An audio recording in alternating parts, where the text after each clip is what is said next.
Hello, everyone, and welcome to MSUFCU's Financial Education Seminar Series. We're so glad that you could join us this evening. These events are designed to give you practical tools and insights on a wide range of financial topics, things that truly matter in everyday life.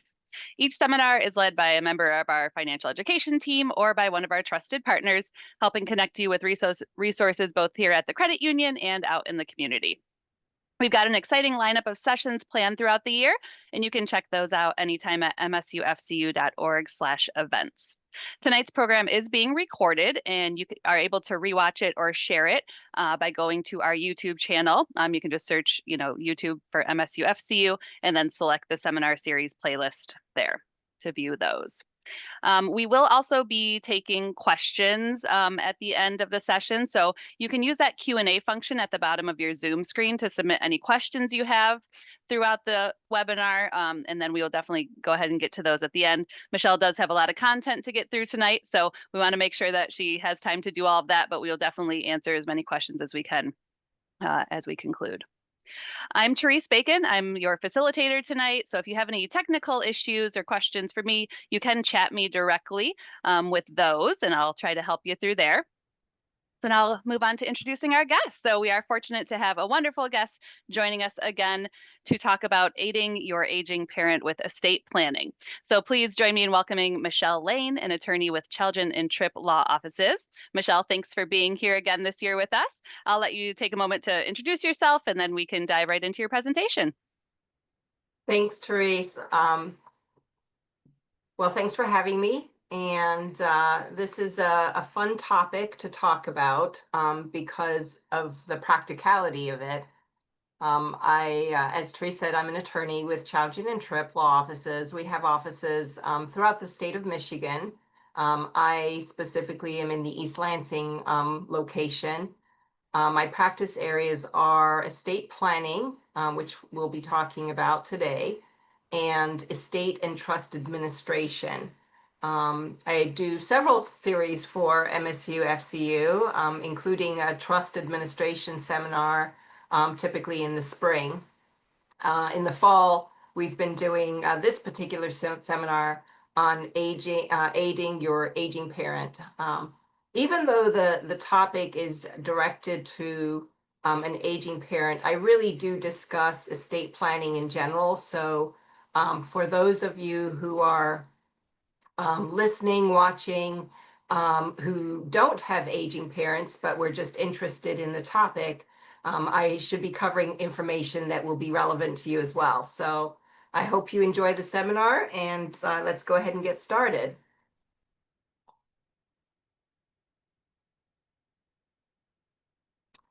So aiding is a pretty broad word. So usually I start with that definition. And to aid someone is to give assistance to them, to provide help, and to provide what is useful or necessary for that person to achieve an end result, a positive end result. So this seminar is, again, directed towards those of you who are in a position where you are helping and assisting a parent. But as I said, the topic and the information is relevant just in general concerning estate planning and the world of estate planning. Parent, we typically define parent, of course, as the one who brings forth, and so we are the offspring of our parent. But sometimes it's not necessarily a parent that you're caring for. It's sometimes it could be another relative, could be an aunt or uncle. It could be a grandparent in some cases. And sometimes it might even be a non-relative. It could be a very good neighbor. It could be someone from your church that you're caring for. So there's a variety of people that could fall into that category that we broadly define as parent for this seminar. One of the reasons I like this topic is because I've lived it to some extent. She's passed now, but several years ago, my husband and I were caring for his mother. She was independent and living in New York, just outside of New York City. She took a fall, a very bad fall. As a result, she was in a rehab facility for several months, and it was determined that she could not go back to her home and live independently. So at that point, she had to make a choice, and that choice was either to stay in New York in some type of assisted living facility there, or to move closer to family members. Her children, there's five of them, my husband's one of five, are scattered, and she chose to come to Michigan, where she lived in a local assisted living facility, but less than a mile away from our home. And so as a result of that arrangement, we saw her often. We took care of a lot of her needs, and it was hard. It was challenging. It was challenging because cognitively, as a result of her accident, her fall, she had declined quite a bit cognitively. She was showing signs of dementia all along. Physically, she was no longer mobile, so she required a wheelchair transportation. So just navigating, getting her in and out of a car, getting the wheelchair in and out of a car. Those were all things that were new to us that we had to learn. She was incontinent, so there were some issues there of taking care of her. She couldn't bathe herself. So there were lots of hands-on things that we did, even though she was in a facility. When she came and stayed with us, or when we visited her, we were hands-on with her. So along the way, she needed estate planning documents for Michigan. As I said, she lived in New York, and so she had New York documents, but those documents needed to be updated. And so we went through that process with her. Fortunately for her, her daughter-in-law happened to be an attorney, so that worked out, and in some ways it was relatively straightforward. All that to say, I've been in a situation similar to some of you in terms of what this looks like, and so I can speak from that experience. What is the end that we want to achieve? I mentioned that we're aiding this person, and part of aiding them is we want to achieve a positive end. What is it we're looking at for them? Well, here's a list of certain things: financial stability, the ability to pay for things. We want these individuals that we care for to be able to continue to have a fruitful life economically. We also want health. We want both physical and mental. Mental is huge. There's a lot of things that I'll be talking about in the seminar related to cognitive ability. And so that's a huge part. And as I mentioned with my own mother-in-law, when someone is suffering from dementia, it takes many different forms, and it looks different for various people, and it can be challenging, can be very challenging. Assistance with the death of a parent. That's hard. Of course, we know that as parents are declining, or that person we care about, as they decline, that inevitably death will come. And so that's, how do you die well? How do we help them die well? Those are some objectives. Preventing injury to a parent, which would result in an inability to do what they used to do. It's amazing to me how many families I know who have been affected by a fall. And it's as simple as that may seem, but just one fall can really change the trajectory for those people that we care about, just like it did with my mother-in-law. We want to provide safety at home. That's a hard decision to make. Sometimes it's not safe, period. And sometimes it's time to look for something else. There have been occasions where I've heard of mom who's been living at home, and she's been caring for herself independently, but she's starting to decline. And what are the signs? One, she's not eating well. There's food in the refrigerator that goes bad, it's spoiled. She forgets to turn off the stove. She sometimes even forgets how to operate some of the things that she used to be able to do. So those are things that we have to think about. Financial exploitation and vulnerability. This is huge.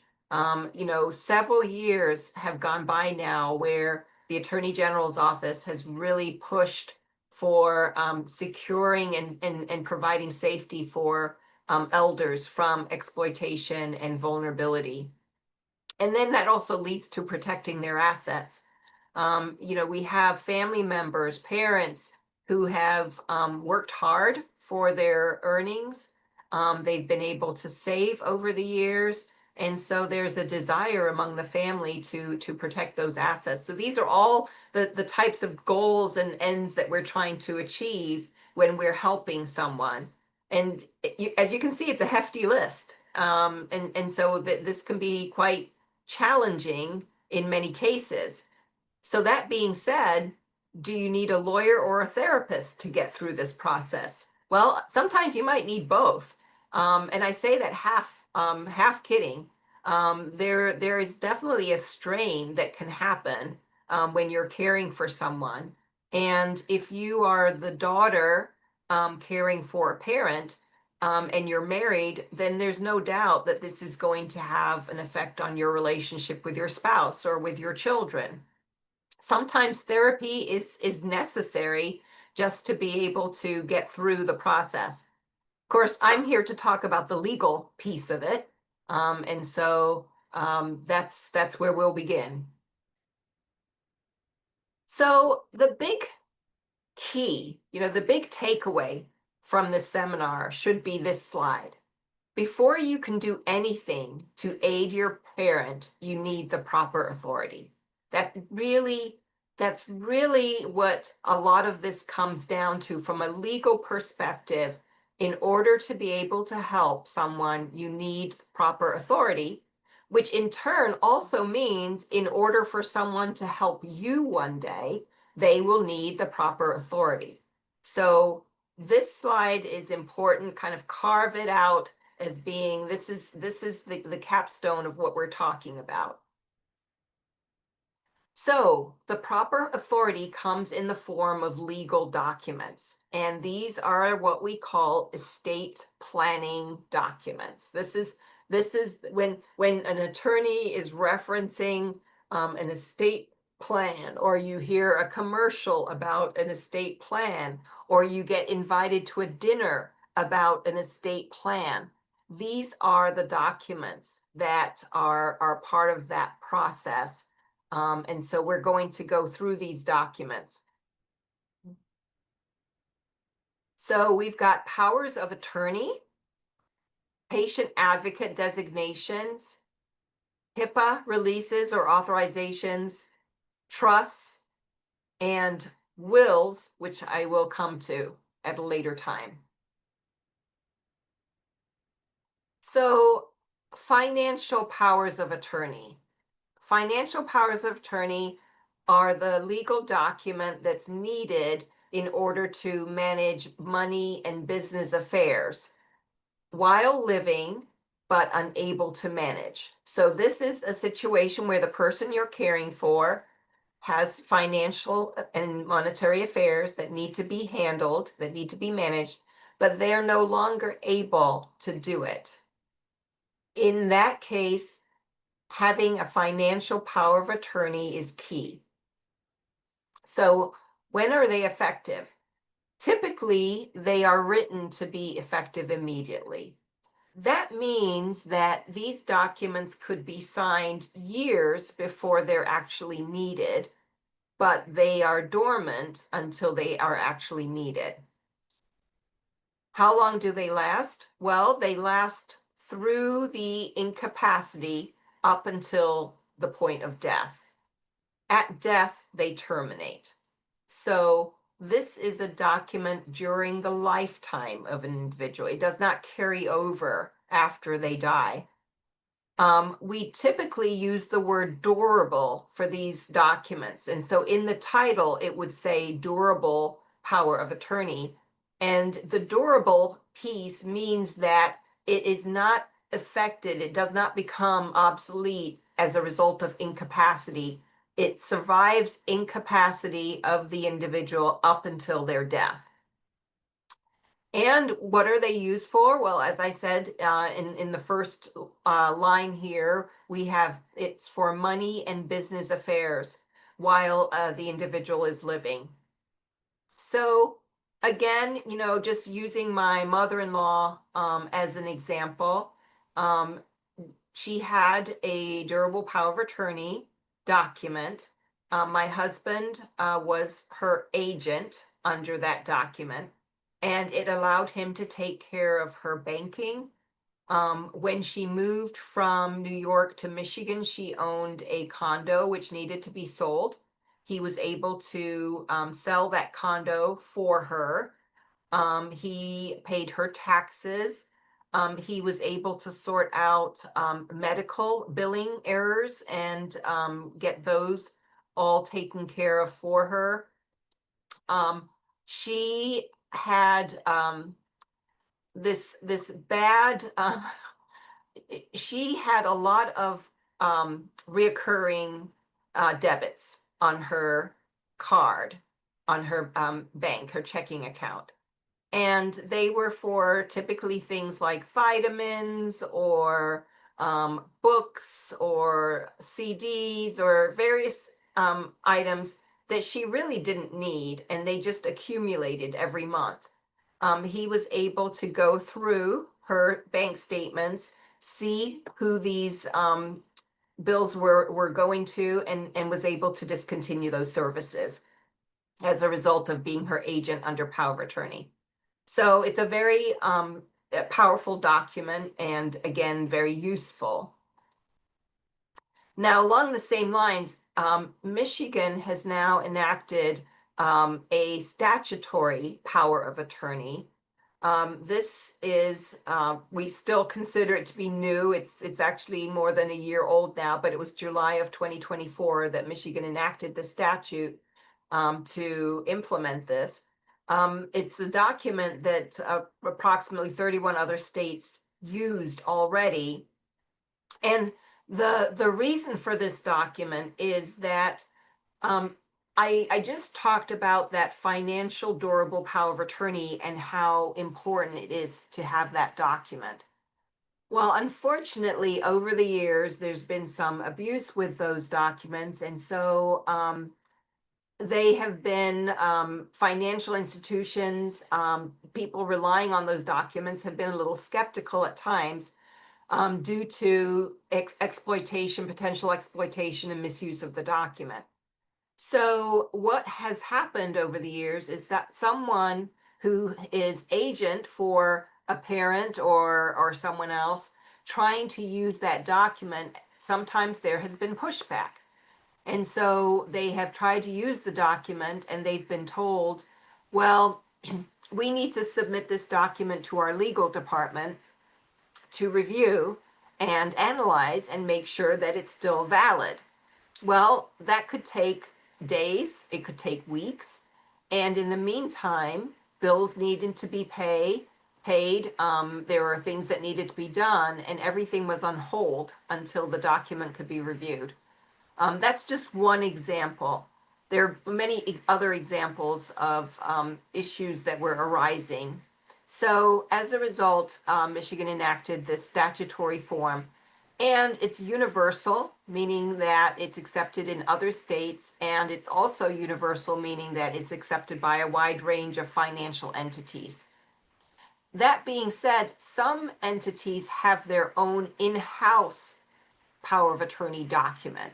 So it's important that if you are becoming an agent for someone and you are and you have a durable power of attorney document in place, it's also important to check with the entities that you'll be conducting business with and make sure that mom or dad or whoever it is also signs their in-house document, just to be on the safe side and make sure that you're covered.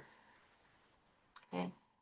In terms of requirements for the documents, they require witnesses and a notary in order for it to be considered a durable document. So currently, my office, for example, Chalgin and Tripp, we are using both of these documents. We have our in-house durable power of attorney that we have used for many years, but we have also implemented a statutory financial power of attorney as well. Now, moving on to the medical power of attorney. So we just spent some time talking about the financial power of attorney and what that does. There is a medical version, and it's specifically for health care. And there are a number of names for the document. So you may have heard it, but there may have been a different name. So it has been called an advance directive. In the hospital, sometimes if you're in the hospital, a parent is in the hospital, a healthcare provider might approach your parent and say, do you have an advance directive in place? This is what they're referring to. They're referring to what we would call a medical power of attorney. So what does it do? There's a few things that it does. One important piece is that it names a patient advocate. So a patient advocate. The patient advocate is the individual that makes decisions on behalf of that parent or other individual when they are no longer able to make their own medical decisions. So when is it they're no longer able? Well, that is determined by medical providers. Medical providers need to sign off on this document before it actually becomes activated. So when this document is prepared and signed, it is a dormant document until healthcare providers have signed off to say, yes, mom can no longer make her own medical decisions, and we need the patient advocate to start making those decisions on her behalf. That's what happens with this particular document. What goes hand in hand with this document is a HIPAA release, because the HIPAA release gives you access to mom's medical records, and it helps you to be able to have those conversations that you need to have with her physicians. The other piece to this document, so we talked about it names a patient advocate, it deals with medical decisions, but it also addresses end-of-life decision making.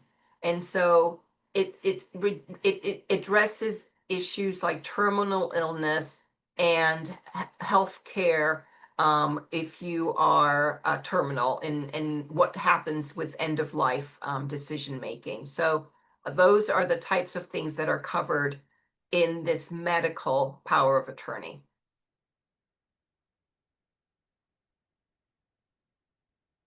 Trust. So this is a kind of a chart where I mapped out what the components are for a trust. I could do a whole seminar on trust because they are complicated and there's a lot that's built into them.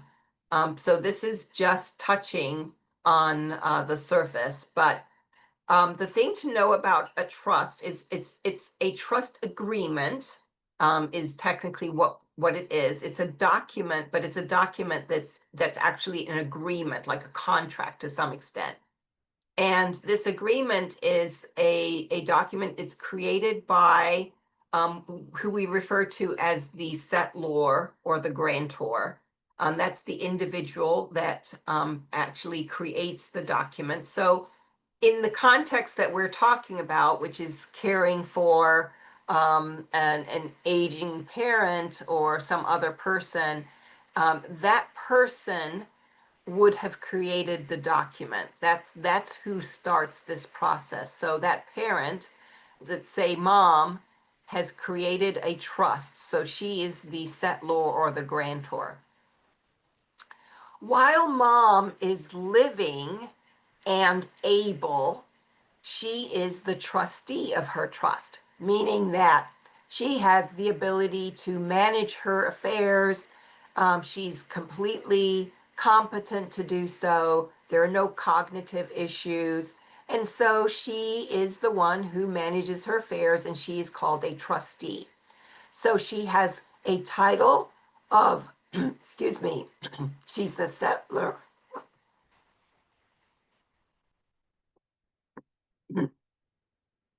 So, excuse me, she's the settlor of the trust, but she is also the trustee of the trust. So she's wearing two hats. And then the trust has a benefit. The trust is in place to benefit someone.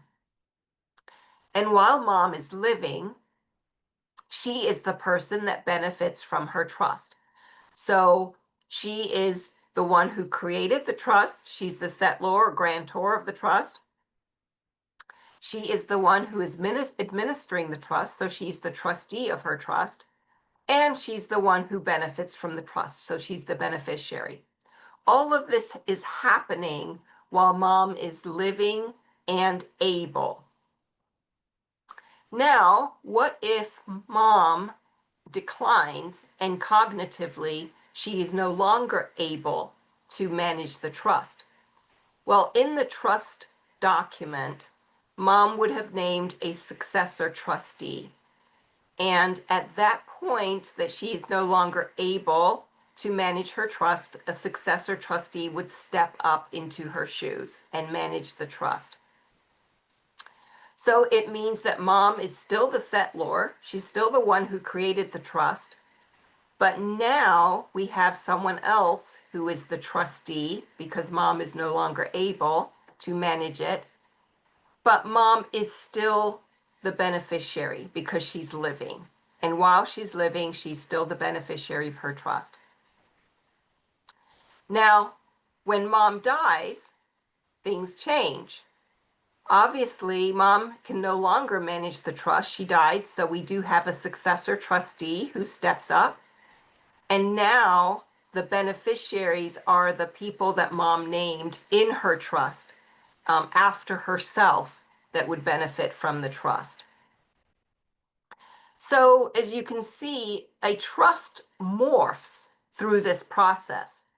At some point in this process, the trust is for mom's benefit while she's living, but then it morphs and becomes something that's for the benefit of those beneficiaries that mom named.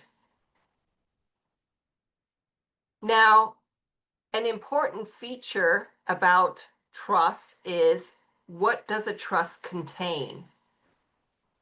As I mentioned, it's a document, it's an agreement, but it actually functions to some extent like a person. And so just like mom would hold assets of her own that she controls, the trust wants to also have assets that are controlled within the body of the trust. And so it's very important that assets are transferred into the trust in order for it to actually benefit anyone. That process is what we call funding the trust. Funding the trust is actually transferring and putting assets into the trust so that it does benefit. Why do people have trusts? Well, one key reason why someone might want a trust is to avoid probate court. That's one of the biggest reasons that people might present for wanting to have a trust in place. If the trust contains mom's assets, then to some extent, we can expect that mom has successfully avoided probate court because her assets are contained within a trust document.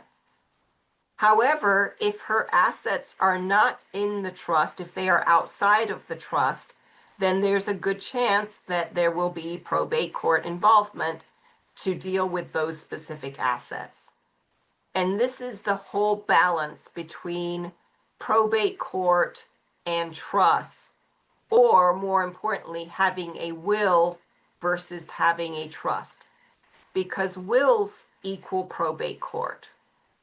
Wills are documents that are under the authority of the probate court.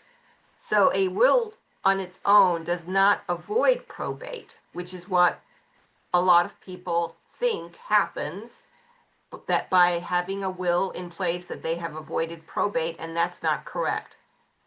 A will is under the umbrella and authority of the probate court.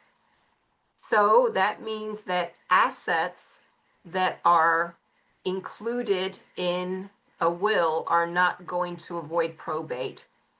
And that is why it's important that if there is a trust, to make sure that the assets are under the umbrella of the trust and not left outside of the trust.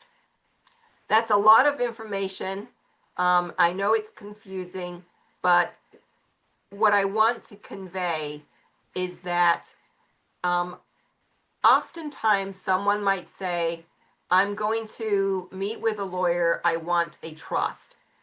And what I want to convey is that it's not that simple. There's a lot of processes that go along with having a trust, and it's very important that you're educated about those processes. Otherwise, if it's not done correctly and if things are not properly assessed in terms of assets, it could be a situation where probate court is involved anyway, even though there was a trust in place. So it's important to get that piece right if the goal is to avoid probate. Okay. It's probably going to be more discussion on that coming up. So let's go into capacity issues, because I've talked a lot as well about having the right capacity and cognitively being able to make decisions. In a couple of the documents that we went over, I mentioned that the documents are dormant until mom or dad is incapacitated and no longer able to take care of those affairs for them. But who determines capacity in these contexts? Well, it could be voluntary. Dad could just say, you know what, I'm not feeling myself anymore. I'm having trouble, balancing the checkbook. I'm having trouble kind of keeping my affairs in order. And so I think it's time that you, daughter, start taking over and doing these things for me. And so dad could voluntarily hand that over. In a trust document might actually say that whoever is the successor trustee, that individual can make the decision. So if mom has a trust and she has named her son as the successor trustee, and he believes that mom is really at a place where she's no longer able to manage her affairs, he can make that decision and say, Mom, it's time for me to step up. You named me as a successor trustee, and at this point, it's probably time for me to step up to manage your trust affairs for you. Sometimes in the trust document, it may require 2 licensed physicians or a physician and psychologist to make that determination. The medical power of attorney that we went over recently has that requirement built into the document, that the document is dormant until a licensed physician or physician psychologist make that determination that dad is no longer able to make his own medical decisions. So those are the things that would essentially activate the document. And then ultimately, probate court could make the determination. That's not necessarily what people want. I don't think mom and dad typically want probate court to be the last word and making the decision that they're no longer able to manage or handle their affairs. Because of the nature of those processes, which I'll go over in just a moment. But sometimes that becomes necessary, especially if mom or dad does not, they don't voluntarily want to resign in their roles as trustee, or they're not willing to give up the authority that they have or the control that they have over their finances. And in a situation where it's contested and they're not really in a place where they're willing to do that, the probate court might have to intervene. So let's look at those probate court processes that handle that. So the alternative, ideally, we hope that mom, dad, others that we're caring for, our hope is that they would meet with an attorney and get their estate plan in place while they are able, meaning while they have capacity, while they're able to make decisions for themselves and conduct business for themselves. That's the time that we would like them to go in and meet with someone and get these documents in place. However, if it's past that time and they're no longer able to do that, then the probate court has these two processes that handles issues of incapacity. So we have guardianship and conservatorship. Michigan has these two specific roles: guardianship, which deals with medical care and well-being, and conservatorship, which deals with business affairs and money. Some states have what's called guardianship, which covers everything, both medical, well-being, financial, all under the title and heading of guardianship. Michigan happens to be a state that splits the two roles. So in some cases, perhaps mom can take care of her well-being and her medical care, and so she may not need a guardian or guardianship, but she's really struggling when it comes to her financial affairs. Or mom is vulnerable and she is at risk for being exploited. And so as a way of protecting mom, conservatorship might be necessary, but guardianship is not necessary. So in this process, you could have both, or you could have one or the other.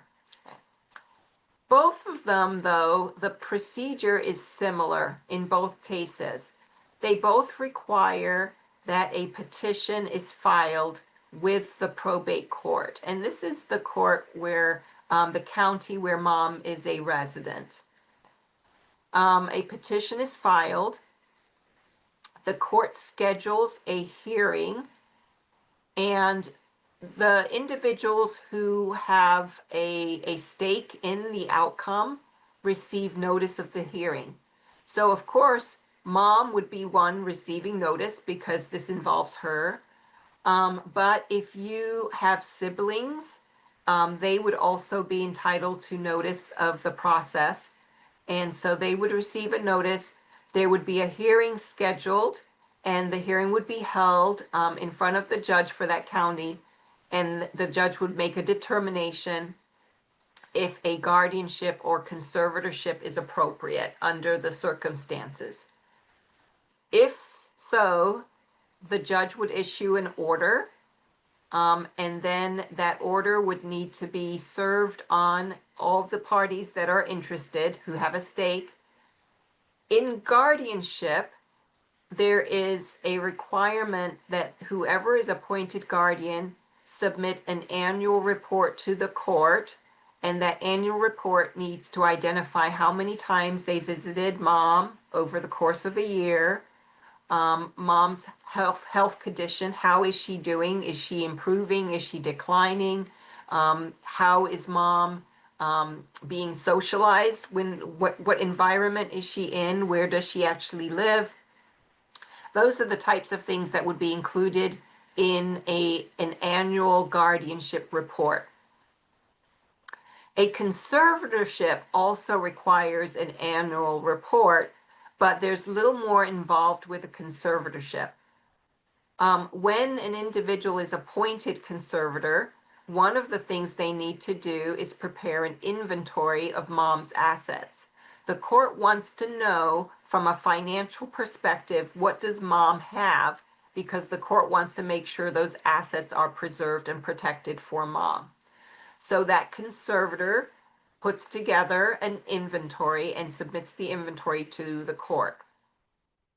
Then every year, the conservator submits an annual report to the court that lets the court know, informs the court and the interested parties what has happened to those funds over the course of the year.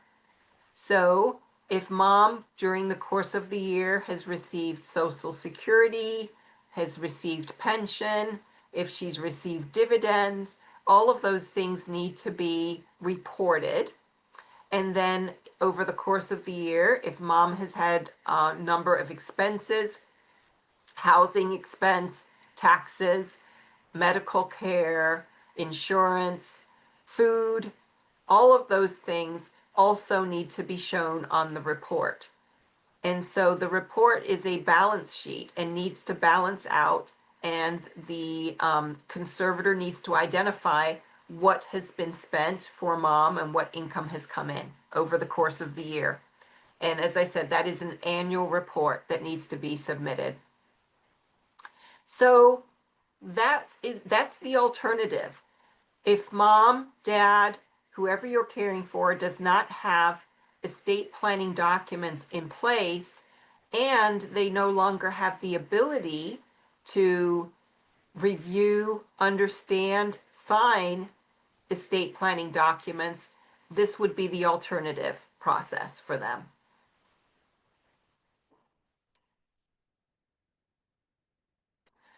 What if your parent fights you? This is a situation when you have a parent who has gotten to the place, perhaps with dementia or other various illnesses and issues that they have, where they no longer are able to see you as being on their side. And so they view you as opposition, and they're not willing to listen to your warnings when you tell them that their living arrangement is unsafe, or when you tell them that their driving is becoming unsafe, or that they're putting themselves and other people at risk, and they're not willing to hear. Well, the process that I just described earlier in the last slide, the guardianship and conservatorship, those processes would apply potentially in that situation where your parent is not voluntarily giving authority to you or allowing you to assist them. So you might end up having to petition the court to get that authority. Adult Protective Services, it's getting to a place where perhaps you need to consider making that phone call if your parent is unsafe or likely to hurt himself or someone else. If your parent is vulnerable and there's financial exploitation that's happening, again, you'd want to reach out to Adult Protective Services or the court to get a protective order of some kind. So those are the things that to consider. In terms of driving, if you go to the State of Michigan Secretary of State website, there is a way to report an individual who is driving unsafe, and that individual is contacted. It's an anonymous tip, but the individual is contacted, and the Secretary of State reissues a request for them to do some more testing. So those are some of the means of helping a parent who fights you, who doesn't just voluntarily want to allow you to assist them. And the hope is that it never gets to be that bad. I mean, the goal is to really work with your parent while they're still able, while they're still cognitively sharp, while they're still feeling independent, and they still feel empowered to be able to handle their own business, so that they're not threatened by the fact that you're encouraging them to get estate planning documents in place. Okay. So the last few minutes, we want to talk just a little bit about long-term care. On one of the early slides where I talked about the ends, what is it we're trying to accomplish in many cases? We talked about financial stability and preserving assets. And so this is a big area that impacts your parents financially is long-term care. Now, some people are fortunate to have long-term care insurance. And so that is a positive thing for those individuals and something that they can fall back on. But other times, paying for long-term care can be very burdensome. So, what are the long-term care options? What are we talking about in long-term care? Well, um, remain home with assistance. I think that most everyone, no matter what your age, if you needed help, your hope would be that you would be able to remain in your own home and have help, have assistance within your home. So that is also that's something that we would strive for in many cases. There's also adult foster care. So these are smaller arrangements. They're very home-like residences, and they have care providers there. Senior apartment, independent living. So there's some confusion when it comes to independent living and the services that are available. Independent living typically does not provide medical care services or in-home services. What happens is someone who's living in senior housing, they would typically contract out for those services and someone would come in.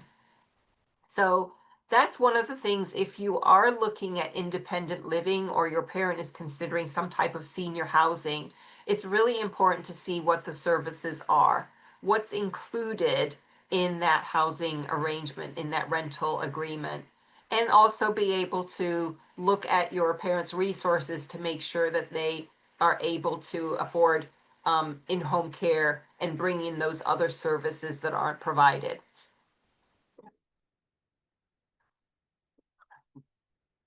Assisted living. Assisted living is more encompassing when it comes to providing those services that are needed. Most assisted living facilities are relatively large. So from a social aspect, it provides some socialization for your parents so they're not isolated, which they might be if they were remaining home. There are services that are available in the facilities that range from, of course, food, meal provision, laundry. Some provide a salon, hairstyling services, um, libraries, reading spaces, community TVs. So there's a lot of opportunity for a parent to socialize in assisted living, and it comes with the benefit of also having the medical providers on hand as well. So those are some positive aspects. Memory care unit is really when a parent has reached that place and they have dementia, memory issues, and so they really can no longer be left alone for any length of time. This would be a situation where a parent may be wandering. That's that would be a huge concern for a parent who's trying to stay in their home and they're aggressively fighting your decision for them to not be at home because they've already wandered on occasion, and it's unsafe for them, unsafe for others. Sometimes that memory care unit is the only option to make sure that your parent is safe. And then a skilled nursing facilities, 24/7 supervision and provision for medical care. That's usually the last resort when it comes to, asking a parent or having a parent placed in a residence, the skilled nursing facility is typically when they need the utmost care. And of course, with the skilled nursing facility, that's your largest cost would be in a skilled nursing facility. And so how do we pay for these things? You know, we talked about varying costs and what happens. I already talked about long-term care insurance, and there are individuals who had the foresight, I guess, at the time where employers offered coverage and they took advantage of it. Other individuals have just purchased it privately and have long-term care insurance. I've seen a variety of policies. Most of them cover between 2 and 3 years of long-term care. There's some pluses and minuses when it comes to long-term care insurance. They are expensive, and so they are expensive, and so it's definitely a hardship to support the payments that go into it. But there are some significant benefits if indeed long-term care is necessary. Some policies are act to some extent like an investment. So if you don't use the whole policy, then you can actually name beneficiaries on those policies. And you have policies that provide a wide range of care. So from in-home care, which might be the ideal preference, to more long-term care, 24 hours, 7 days a week care. Savings and investments, that's something that unfortunately people may have to rely on. And as I mentioned, it's hard when you have a parent who's worked very hard for the savings, and they've put money away and been and had a very studious, stewardly life when it came to their finances. And it may be time to spend those resources. Medicare does pay for some long-term care. There's lots of rules and restrictions which apply. So it's important that if your parent is in the hospital and and the hospital is now saying it's time that your parent move on, we need your parent to be placed in rehabilitation or long-term care. It's important to know whether that would be covered by Medicare and for how long and how much. So there's the rules and restrictions that apply. Medicaid, which many people confuse Medicare and Medicaid. Medicaid is a needs-based program. So the idea is that in order to qualify for Medicaid, there are rules that apply to your financial status. And so it's based on your need and the ability to actually to meet the requirements for Medicaid. So again, rules and restrictions apply. VA benefits, sometimes that goes under the radar, but if you have a parent who is a veteran, then it's important to have a discussion with the association and see what types of benefits they can apply for and that they're eligible for, because there are some really good benefits that could be available for someone who's a veteran or spouse of a veteran. So those are things to consider when you're looking and faced with long-term care costs. And we've reached the end, and my voice has barely made it, but it has. So, Therese, are Great. there any Yeah. questions? Um, if anyone has any questions, go ahead and submit those now. Okay, hold on. Let's see. Okay, it looks like we have somebody typing one in, so we'll give them a second. But um, yes, thank you so much. You're always so good, Michelle, at really approaching this very complicated subject, making it a little bit easier for all of us to understand, if we're just kind of learning about estate planning or taking care of a parent who might be kind of reaching that age. So always definitely appreciate your insight on this. Um,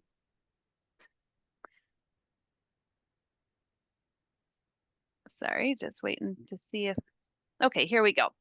If my parents don't have a trust, but I am joint on all of their bank accounts, do those bank account funds have to go through probate when my parents pass away? So no, typically they do not have to go through probate. So I covered trust. I actually was thinking, I'm sure there's got to be a question about trust. How could we have this presentation and not have a question about trust? But um, when it comes to the world of wills and trusts, I talk about it's a matter of placement of assets. Where are assets placed? Because that ultimately is going to determine the outcome. And so clients ask me, Michelle, do I have to have a trust? Can a simple will be sufficient in my case? And my answer is no, you don't have to have a trust. And yes, a simple will could do the trick. However, I encourage those clients that if they do have a simple will, they need to do that in addition to some other things. And one of those things is what you mentioned in the question, and that would be joint ownership. If there's joint ownership of an asset, then that asset is not subject to probate. So it would not be part of your mom or your dad's probate estate. It would go to whoever the surviving owner is for the account. Um, Similarly, and actually what I like even better is a beneficiary designation. I prefer that parents choose to name their children as beneficiaries on accounts rather than naming them as joint owners on an account or on an asset for that matter. From a legal perspective, the concern is that if the child is now subject to some liability, whether it's in the form of bankruptcy or divorce or lawsuit or whatever, then potentially you're subjecting parents' assets to that. And so I think a safer route to go is to be beneficiaries on those accounts. And by being beneficiaries, those accounts, when mom, dad die, accounts go to the beneficiaries and stay out of probate. I think that that's a better way to go than the joint ownership. But your circumstance, your situation, yes, joint ownership would avoid probate. Yeah, I kind of had that question just for myself with my own parents because we were put like they need some help. They're in their 80s, but they're still pretty much all there. But my brother just recently became joint on their account. He's also power of attorney. So after I found that out, I said, hey, you didn't need to do that. You're already power of attorney. You could have just, Correct. enacted Yeah. that. So maybe I'll let him know that just that it'd be cleaner and easier, to just use the power of attorney right now and then list the trust as beneficiary. So, or, one of the children. So that is good to know. Yeah. All right. And to least not to provide Yeah. any fire or fuel for the fire. Yeah. Uh, with the joint ownership, with him being on there, the problem is that your parents die, now he's the owner of the Yeah. He account. has. And so Yes. if you didn't have a good relationship with that sibling, Right. you have a situation where a sibling could just walk away with that account and it Sure. doesn't become part of what's distributed among all the children. Right. So Yes. that's Good to know. that's Yeah. That one is. of the downsides. Yes, thankfully we all still get along. But yes, I mean in a lot of cases that could come into play. So yes, thank you for clarifying that. All right, we have one more question. If there is a family home that some of the family members, including the parents and at least some of their children, want to keep in the family, is it best to put that in a trust so that ultimately all children and beneficiaries benefit someday from keeping it or the sale of the home? If it's an asset that you intend to keep long term, then yes, a trust is a better tool because when you have a will, the idea is that a will would be probated, which is a process, but there is a time certain when that process would end. No one wants to have a probate administration process open for years and years and years and years. That's not the goal. I mean, the goal is to if probate court is involved, the goal is to get through the process, get through the timeline, and be able to close that administration, not keep it open indefinitely. A trust is more flexible in that a trust can be ongoing for years and years and years. And oftentimes you have trusts where a trust for a minor child, for example, and the trust is in place until the child turns 30. Well, it could be, 25 years before that child turns 30. So a trust is designed with longevity in mind, and so that would be a better tool. I think that it depends on the use of the home. Some families have, we're in Michigan, and a lot of people go up north and have cabins and cottages. So it's not uncommon in Michigan to have a cottage trust. So specifically a trust devoted just to that piece of real property, and the trust has some rules regarding the use of the property. It talks about how the property will be funded, maintaining the property over the course of years and years and years. So I'd say that would apply and be something similar when you're talking about a house, a residence. Another consideration would be an LLC. That would be another option, is if the idea is to keep this house in the family long term, then creating a family LLC may be actually the better tool to be able to allow generations to benefit from it, and also again to have the rules in place. What happens when one member decides they no longer have an interest in the home? Who gets to sell it? How do we get to sell it? Who decides?